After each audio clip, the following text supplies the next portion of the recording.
Coucou Dawanjai. Larpisat ny andro androany tsisy kilalao kely amintsika satria maro Drazalo. amintsika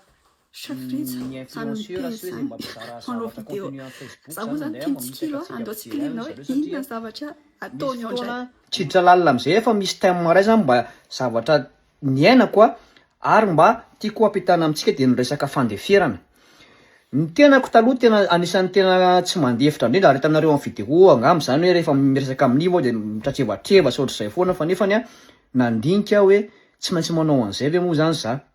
sady mandany aina le izy ny famaly eo foana satria raha itena tsy maintsy amaly ny ray tsy maintsy tena tsy maintsy amaly ny ray dia lany hery be anao rehefa misy fotoana hoe ilaina ny fandefierana ilaina ny fanginana dia mifaly ianao satria fotoana iainanao ty tena fo kely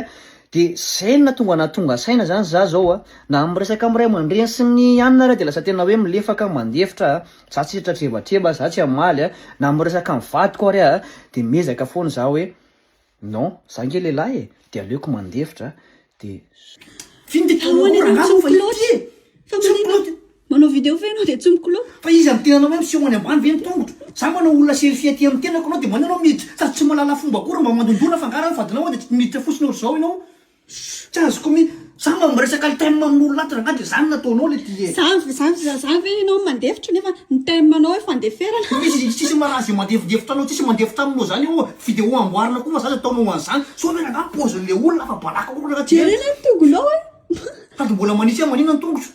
Ausoro crème io. tsy andreny sy ny crème anao tsy arotro mihitsy zany za ranga manana fondreny fa mivoaka inao tany fa balaka ranga za Ianao ke olona fosika. ifimpiry mamierina n'ity vidéo ty minana zany natsehanao any ambaniko anga io hita anga io antanao mandeha fa zavatra tsy tena ty ambany aty na raha inao an'izany le afa baraka amin'olona ao mihitsy ranga merimbelatary ranganao Haiko fa lasa. Voaroka fa tsy napoziko hoe aika tsy mikoloty ka izy nanao vidéo teo